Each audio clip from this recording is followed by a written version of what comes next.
Streets of Steel was a game I saw on Kickstarter, and it immediately drew me in. The idea of these beat-em-ups from the 80s and 90s I used to play on Nintendo and arcades and Super Nintendo, etc., brought onto my board gaming table. Super surprised we haven't seen more of these games. The nostalgia factor is just huge. So there's two versions of the game. You get the mini version or you can get the standee. The standees are probably the more popular version because the 8-bit artwork just looks great and really kind of brings you into the theme.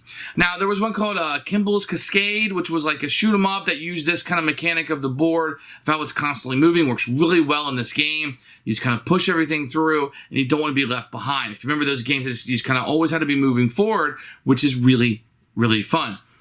This is a dice chucker. There's just a lot of dice being drawn around. It's not really a thinker type game, not a whole lot of strategy involved.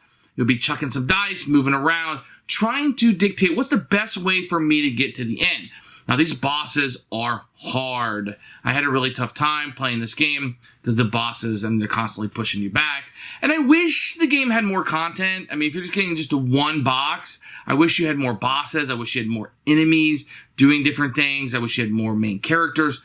Now, there's a completely second box, which the two games work exactly the same. It's just more characters and more things going on and more cards. It's really needed. I wish they had focused on, instead of having just another expansion with more, they just had more and more and more and more stuff. I think shaking up those bosses and shaking up the bad guys and the heroes and stuff really add a lot to the game. So variety is going to be the key here. There are some strategic decisions, but this is not a heavy game. This is something you can play with your kids. You can play with people from the 80s who don't really play board games, who just enjoy these types of video games, and it's really cool to see it in a board game. That's the market here. It's going to be those people that enjoy that nostalgia, people who enjoy dice chuckers, that are going to enjoy a game like this, something that's a little bit different. Turn the brain off a little bit, not a whole lot, but a little bit, and enjoy this game and the theme that comes through. I'll tell you what, everything about this game they really nailed. I like the look of it. The gameplay is fun. I like trying to beat the boss. Extra lives or actual quarters in the game, which is really cool. So everything feels like you're playing that arcade game. And that's what I wanted from this game. That's it. I didn't want a Vital Lacerda game. I wanted a game that made me feel like I was playing those beat-em-ups. Those really fun games with the arcade, and this game brings it down. 2 thumbs up, one I really highly recommend, and I'm proud to say I was a Kickstarter backer of this one, and it's a keeper. So here's the Streets of Steel, Kicking Asphalt. I consider this the main game, even though the other one's a standalone also. This has an arcade look to it with a really cool spine here and the game on the back. So I think all of this works really, really well. When you open this up, you're going to get a rule book, which we'll take a look at in just a few minutes. You're going to get these boards that you'll have here. You can see they have different colors on them, so green into yellow into red, and the red will be where the boss will come out. And you can see there's toxic waste on this one, and different things just to shake things up when things will come out, etc. So these are really nice boards that you put in, and they're modular, as you can see. Then you're going to have your player boards. Now, these are really, really nice. Real nice cardboard you have. They really went the extra mile for this. You can see all the stats that you have and the powers you have with the artwork. And these, when you die, they have the little thing on the side of it for each character. So these will all be different. You can see Average Joe. His is, I tried. Where his is like his Walkman, if you will. Kind of 80s out. So you can see the characters you have. Average Joe, this is the guy you saw in all the games. The Telling Kid. You got Kiki. And here comes your bad guys. You got Punks, the guy with the mohawk, right? Every 80s had that mohawk. Kilgaroo, which is a kangaroo that kills. Mayor Van Damage, this is your Hagar guy from Final Fight, right? He's the mayor, former principal. Candy Connor, you know, she's your smart talking with the Slurpee kind of thing going on. A couple more bad guys. You got Firebug, and each one has a boss Muty, which is like your criminal bad guy, if you will. Very nice. Very good indeed. You're going to have a bunch of clips for the standees and then colors for your own colors. You're going to get a set of dice with this, which is really nice. And then over here is just a bunch of tokens you're going to have. So your first player marker, you're going to have some little tokens. Everything has like an 8-bit look to it. Your health, of course, is going to be hearts. This one did come with a miniature. So let's look this one up really fast. That you do have a miniature inside here. And just had one here. And he looks pretty good. He's got his hands out, his cape going in the back. So there's one miniature for you. And the rest of these are just standees if you want to use these. These are the punk guys. Now, there are miniature upgrades for these are the Firebug guy. These all have an 8-bit look to them. So if you wanted to upgrade to miniatures, you definitely could do that. And you can have, here's the kangaroos that you see. You can see right there how they are. They're all double-sided. Here's the boss Muty that you would have. And they're colored on both sides, which is always really nice. And you have a bunch of debris in here. These are the quarters, because it's an arcade game you're playing for extra lives. That's a nice touch that you have in there. You have your characters. Here's the roller skating one. And they really bring home that arcade look that you'd be looking for in here. And there's plenty of little tokens in here, etc. that you're going to see. So the components are very good. You got a little bit of a compartment in here. We can situate stuff. Let's take a look at the cards really fast. The cardstock is okay. You know, it's not terrible. It doesn't have a linen finish. It has like a gloss finish to it. But I think that it works here. You might want to sleeve them, but that'll be your call. You're going to have some items like a hoverboard, right? What we always call a Rambo knife for a kid. The Eternity Gauntlet, which is definitely different than the Infinity Gauntlet. And a sack of shurikens, right? And then you have your cards for the bad guys. That will be kind of their AI as you're going through. Has a picture of them and kind of what's going to happen there. Then you have like the Slurpee, the Trusty, still some more items that you're going to have. And then this is supposed to look like a newspaper, if you will. I like the artwork in this game. I think the 8-bit looks really, really good because it's supposed to be an arcade. That's what you're supposed to be doing in here. And you can organize it a little differently than I did. And you put that back in there, and that slides right in there. And then you are set up with the game. And it looks like an arcade, just like you used to play like Streets of Rage, which I think is what they're going here, Final Fight, all of those games in this box. Components are really good. Let's take a look at the rule book here. Rules and stuff. It's kind of using that 80s font and coloring, if you will.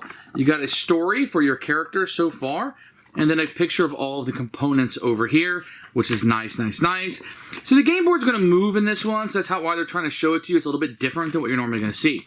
So here's all of setup with no picture, which is kind of a bummer. But over here you got the entire game, which is kind of nice. Usually you see that on the back. You're going to have advertising instead, but they were able to fit it all on one page, and then they start breaking down the icons and kind of what you're doing in the game, how you respond, how the bad guys work. So it's a cooperative game. The bad guys will be run by an AI. Then you have your main boss. And then you have a gameplay in here to kind of go over that with you, a FAQ, and then an index. I find the rulebook to be very, very good.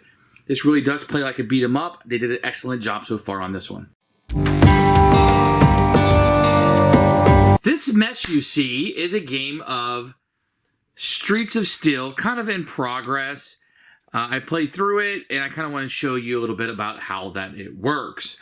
So you have these items that'll be out, you have these bad guys that'll be on the board, and you're going to have your heroes, which you guys will be, and kind of going through like an 80s, 90s side-scrolling game, and I'll kind of show you how it all works. So what you're going to do first is pick out which character you want to be, depending on the number of players. If you're playing solo, you have to have 3 characters. If you're playing only 1, or you're playing like 4 players, everybody would have 1.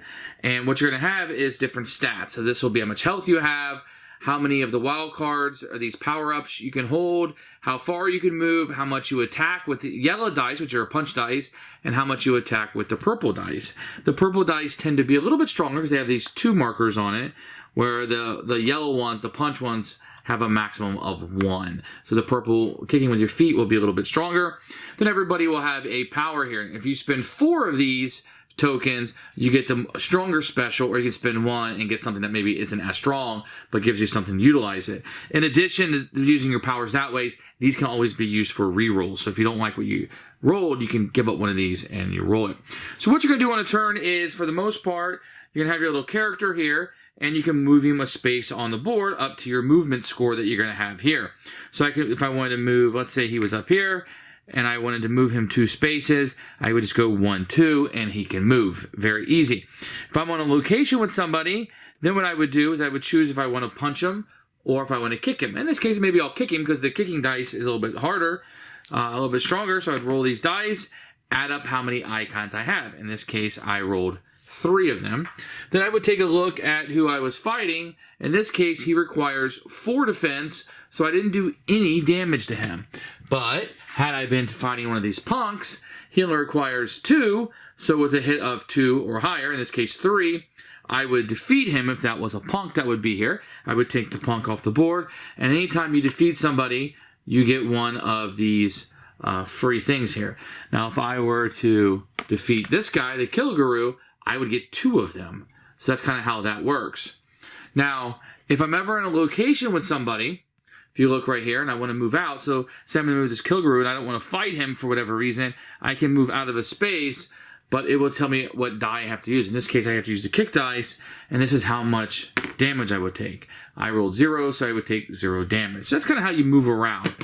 If you move into a space with one of these, you don't have to spend an action. You may pick it up, or you can leave it for somebody else. Then you would just draw a card from the item deck, and you would get this goodie. So in this case, I get a Cursed Katana. Lose 1 health and discard to add 2 punch or 1 critical hit to 1 attack and heal up 1 health. So Slurper gives me immediately heal up to 2 health. Trusty Stovepipe, discard to attack. SPF 9000, discard to ignore all hazards when you're running, so that's pretty interesting. So what are you trying to do in this game? You're not really trying to kill everybody. It's not what you're trying to do. So after all of the heroes go, then what you're going to do is you're going to turn over one of these cards that will do the baddie's AI, and whatever baddie is on it, in this case Kill Guru, they will go through and attack each hero in the street tile with 2 critical hits. And it could be the Kill Guru, it could be the Firebug. It just tells you who you activate and what happens to them, okay? And down here at the bottom, if there's a tie, it'll tell you yellow, green, blue, red, and that would be the order that would be in. So that's what you're going to do. So the heroes will take their actions, just moving, fighting, doing special combos. If you want to taunt and not take any action, kind of pass your actions, nothing you want to do, you can pick up one of these for free. Then you will turn this card over after every player. So after Average Joe goes, then the bad guy will go. Then Candy will take her turn, and then the next card for the bad guys will be flipped over. So that's kind of how that's going to work. Then after all the characters have gone, in this case all 3 have gone, and all 3 bad guy has go, then this last board will come off. You will kill anybody on it, including your characters. Everything will fall off. This will come off and go in the box, just like a side scroller, if you remember those. And a new one will come out. Then you'll populate it based on the numbers on here and put all the goodies out. So you might have some more bad guys that will come out, etc. Like so. And then you're ready to go. So you never want to be on this back one, because if you're on this back one, then what's going to happen is you're going to die. Now, you have so much health, that's another way to die. So you can die from being on this last one after everybody's gone, losing your health, etc. So what the game does is it gives you quarters, just like an arcade machine. So at the beginning of the game, you can choose your difficulty. You know, the more quarters you have, the easier it's going to be. And every time a character dies, they come back, but you have to give up a quarter. And the players will share these quarters. So you have 5, it's not 5 for a player, it's 5 for all of the players, because you work through as a team. And you'll continue going through. The game will end when you get to the final one. Now, what's interesting with the final one is we'll have a spot for a boss. And then you would bring the boss character out and put him out just like that. And then this deck would go bye-bye, the baddie deck, and then the boss deck would come out. So this will have an interesting effect, and things will kind of ratchet up where you have to defeat the boss. Now, the boss is a little bit more difficult than the other characters. You can see he has a defense of 3. So anytime you go over 3, so let's say you rolled 5 successes, you subtract 3, so you would do 2 hits to him, and his health is 6. And every time you do a hit, you get another one of those wild cards I told you about. So that's kind of how that works. When you defeat the boss, then you win the game. So quick overview. Let me zoom in a little bit on this. What you're going to do, I'm going to lay these guys down just so you can see, because I got a top thing, is you can move. If you're in a space with somebody, you can roll the dice depending on what kind of attack, if you want to punch or kick. The hits will be on this. And they have their defenses that you have to get over.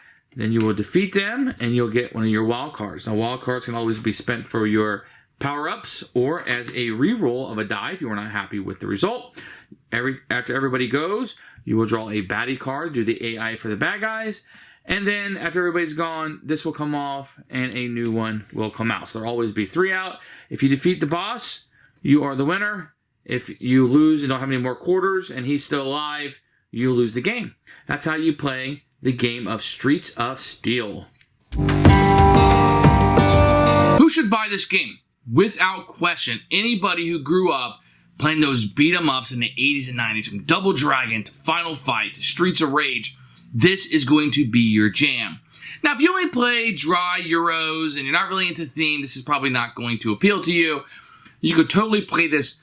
You know, if you have a cousin like I do who I grew up playing Final Fight with and he doesn't really play board games, I could totally throw this down and we're going to have a great, there's Hagar, even though it's not Hagar. You know, this is modeled off to this character. Oh, yeah, the punk guy. I remember him from Final Fight. This is going to nail those moments.